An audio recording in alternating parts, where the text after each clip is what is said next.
Bonjour les irrésistibles et bienvenue. T'aimerais avoir les cheveux longs, tu es en train de les laisser pousser mais ils ne poussent plus ou ils cassent.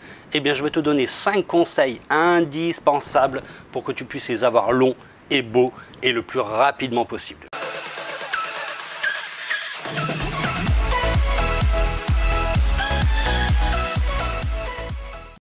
Eh bien, la première question avant de commencer qu'on me pose souvent, c'est combien de temps il faut pour avoir les cheveux longs? Alors la notion de cheveux longs pour moi, c'est à peu près les avoir ici.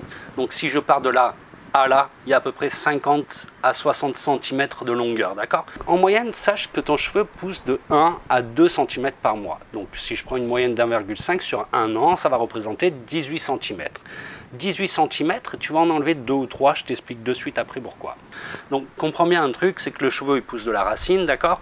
Donc la pointe qui va être là, elle va avoir à peu près 3 ou 4 ans de vie, d'accord? Prends bien conscience de ça parce que c'est ce qui fait aussi que si tu les soignes pas, ben, tu n'y arriveras pas, c'est indéniable, ok? Le premier conseil que je vais te donner, c'est est-ce qu'il faut les couper ou pas? C'est un oui automatiquement. Comment tu vas le définir qu'il faut les couper à ce moment-là, pas à ce moment-là? C'est simple, hein, tu prends ta pointe, tu regardes. Si c'est vraiment affiné, eh bien tu sais qu'il faut couper. Sinon, tu peux faire le test d'élasticité, c'est-à-dire que tu prends la pointe dans la main comme ça et tu fais un test. Si c'est élastique, ça va, tout va bien. Si ça casse d'un coup, eh bien là, tu sais que c'est le bon moment. Ensuite, une fois que tu laisseras pousser, tous les 3 à 4 mois, ça va dépendre de ta matière de cheveux. Si tu as une matière de cheveux très solide et que tu en prends soin, que tu vas bien respecter le rituel que je te donne après, c'est bon, tous les 4 mois, ça ira. Par contre, si tu as un cheveu qui est déjà de nature un peu fragile, eh bien oui, là, tous les 3 mois, il va falloir que tu coupes. Mais attention à un truc, mais vraiment, c'est quand tu vas aller chez le coiffeur, tu vas lui dire, donc, coupez-moi les pointes abîmées, mais va plus loin que ça, hein. Tu fais comme moi, tu vas prendre, tu vas lui montrer, tu vas lui dire, voilà, moi je veux couper uniquement ça. Et en moyenne, donc 3-4 mois, ça va être à peu près un demi-centimètre à 1 cm que tu coupes, d'accord? Pas plus, quoi. Sinon, il va te falloir 5-6 ans avant d'avoir les cheveux longs. C'est impossible.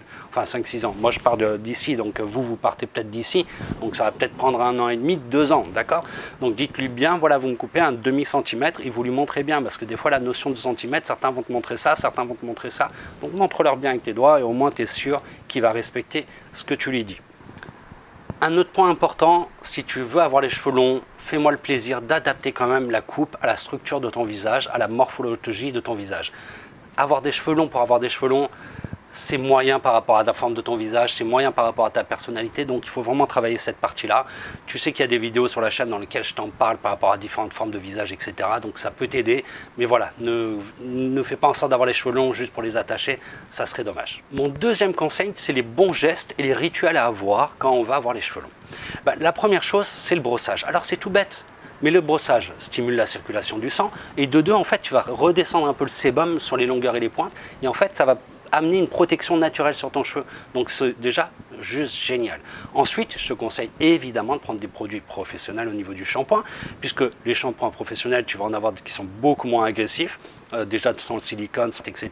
Alors tous les salons n'en ont pas, hein, bien sûr, une petite mise en garde quand même, mais voilà, déjà prendre un produit professionnel, puisque pareil, les actifs sont plus concentrés, donc en termes d'hydratation, etc., tu vas avoir tout ça, tu vas pouvoir le cibler exactement. Si tu as un cheveu qui est plutôt cassant, si tu as un cheveu qui a besoin d'être hydraté, bah, tu vas trouver les bons produits. Donc un bon shampoing entre parenthèses vite fait, mais tu le mets dans la main et ensuite tu fais pas ça, hein, d'accord? C'est une erreur terrible. Tu en mets un peu dans ta main, tu en mets un peu là, tu prends, tu en mets un peu là et un peu là. Et après, tu frottes, d'accord? Parce que si tu prends et que tu fais ça, c'est la mousse que tu descends, et la mousse n'a pas forcément un pouvoir là-bas. Donc une fois que tu as fait ton brossage, ton shampoing, tu passes au soin, donc tu essores après le shampoing ton cheveu, tu me prends une noisette de soin, pas énormément mais une noisette, et tu prends longueur et pointe, tu appliques ton soin, tu le laisses poser 3-4 minutes, tu rinces, c'est parfait, tu sors de la douche, tu essores bien, et ensuite le top du top, c'est que tu mets une crème sans rinçage, ou des sprays sans rinçage, ou des sérums sans rinçage.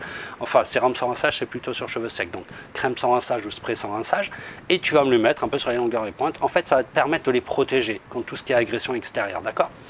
Donc une fois que tu as fait ça, dans la semaine, si tu les laves une fois dans la semaine, bah, tu vas pouvoir te mettre 2-3 fois du sérum sur les pointes en plus, donc ça fait 4 choses, hein, d'accord? Shampoing, soin, crème sans rinçage, sérum.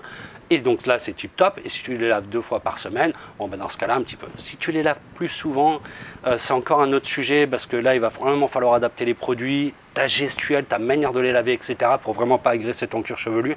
Puisque le cuir chevelu, c'est le terreau d'une plante. Hein. Si la terre est pas bonne, la plante est pas belle. Et c'est pareil, si ton cuir chevelu ne va pas bien, ton cheveu n'ira pas bien. Donc vraiment, la priorité, c'est le cuir chevelu, le choix du shampoing, pas de soin sur les racines, etc. quoi. Quel est le pire élément qui abîme les cheveux? Quelle est la pire chose qui abîme les cheveux? Eh bien, tu en as plusieurs. Le premier, le pire, mais alors parle-en à tout le monde, à toutes tes copines s'il faut, mais c'est la friction. Quand tu sors de la douche, souvent on a l'habitude de prendre les cheveux et de frictionner avec ta serviette. C'est une véritable catastrophe sur le cheveu. Moi, si quelqu'un le fait, en tout cas, rien qu'à l'œil, je le vois, ça fait plein de petits cheveux comme ça de partout.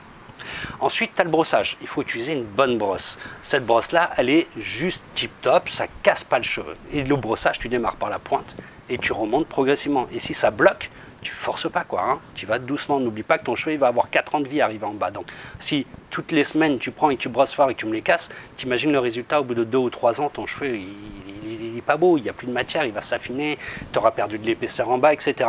Donc si ça accroche, tu prends et tu vas progressivement, gentiment, etc. Et tu me démêles ça de manière nickel. Ensuite, tu as le soleil couplé au vent. C'est une véritable catastrophe. Donc si tu as bien respecté le rituel que je t'ai donné tout à l'heure, déjà tu as le sérum, tu as le produit sans rinçage qui est en protection par-dessus. Donc déjà c'est pas mal. Par contre, si tu vas à la piscine et à la mer en parallèle, va falloir d'autres produits plutôt waterproof pour pouvoir vraiment protéger ta fibre. Comprends bien que si tu abîmes ta fibre parce que tu n'as pas fait gaffe, etc. et vraiment tu te rends compte, ah mince, je l'ai abîmé. Tu auras beau mettre des produits, des soins, etc. C'est pas miraculeux. À un moment donné, ces cheveux-là, il va falloir les couper. Ça sera la seule solution de les enlever. Donc retiens bien, il va vraiment falloir que tu sois vigilant sur préserver la nature de ton cheveu, la qualité, la texture de ton cheveu. Ça, c'est vraiment essentiel, quoi.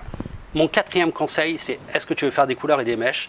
Et je pense que c'est important d'en parler en quelques secondes. Déjà, si tu veux faire des colorations de grande surface, je te dirais des noms d'entrée, puisque je connais très bien la différence entre les produits professionnels et de grande surface, et c'est indéniable, il y a une énorme différence.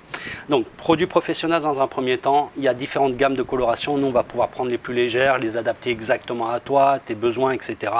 Donc voilà, n'en fais pas non plus trop souvent, mais déjà la coloration, ça va. Par contre, si tu fais des mèches, des ombrés, des root shadow, des tiger eyes, etc., tous ces effets-là, il ne faut pas que tu travailles un gros contraste. Quand je parle de gros contraste, c'est que tu as ta base et que tu veux éclaircir énormément. Si c'est le cas, alors tu as des solutions, hein, comme les additifs Smart Bomb, Olaplex, c'est des additifs qu'on mélange à notre produit à mèche et qui va vraiment préserver ta fibre de quasiment plus de 50%. Tu vas limite sortir du salon avec des cheveux plus beaux. Donc, si tu fais ça, demande bien à ce que le coiffeur te mette de l'additif. Alors, pas tous les salons en ont, en tout cas, si tu viens chez nous, tu peux le demander, tu les as, et fais-le, c'est indispensable, parce que n'oublie pas que ton cheveu aura 4-5 ans de vie. Et enfin, mon 5e conseil, comment stimuler la pousse? Alors, avant de démarrer, comment stimuler la pousse, juste au cas où, si tu as apprécié cette vidéo, que ça t'a apporté quelque chose, pense à me mettre un petit pouce de chou, parce que ça me motive, ça me stimule et ça fait plaisir. Autre chose, je sors une vidéo par semaine avec plein d'astuces, plein de conseils, donc si tu veux pas les rater, pense à t'abonner à la chaîne. Alors, comment stimuler la pousse? La première chose, c'est qu'il y a certaines cures qui sont assez intéressantes. T'en as à la levure de bière, tu as des compléments alimentaires, ce genre de choses. Déjà, si tu fais un régime, je te conseille direct d'en prendre. Parce que sinon, le cheveu, ça impacte, tu risques d'avoir des carences et malheureusement, tu vas le ressentir au niveau des cheveux. Donc, pense à faire ce genre de cure au cas où. Et les levures de bière une fois par an, pourquoi pas, c'est assez sympa aussi. Ça apporte ce qu'il faut au niveau du cuir chevelu, donc c'est très bien. Le massage est juste tip-top. Tu poses tes mains et tu bouges le cuir chevelu et surtout tu me fais pas ça. Et au shampoing aussi, hein, tu me prends pas en friction et tu n'appuies pas fort, hein, d'accord? Sinon tu me fais de la friction, tu me sensibilises dès la racine en plus. Donc ton cheveu automatiquement au bout de quelques années c'est une véritable catastrophe. Donc tu vas mollo et si tu veux stimuler la pousse, tu me fais un massage comme ça. Tu peux le faire 2-3 fois par semaine, c'est cool. Tu le fais en raison de 3 à 5 minutes maximum, c'est très bien et c'est suffisant. Indéniablement, une alimentation équilibrée et variée, c'est juste génial. Évite un dernier point parce que certains pensent que ça va aider, c'est ceux qui se les attachent et qui tirent très fort sur leurs cheveux parce qu'ils se disent ça va pousser plus vite. Alors, ouais, super, là tu es en train de m'affiner le cheveu et à la limite tu vas y avoir droit à une belle chute de cheveux, c'est tout ce que tu vas gagner. Donc pas une pression trop forte sur ton cheveu, d'accord? Et enfin, retiens bien, ça va peut-être te faire plaisir, mais si ton cheveu pousse doucement, eh bien c'est canon, parce qu'un cheveu qui pousse doucement est souvent beaucoup plus solide qu'un cheveu qui va pousser très vite.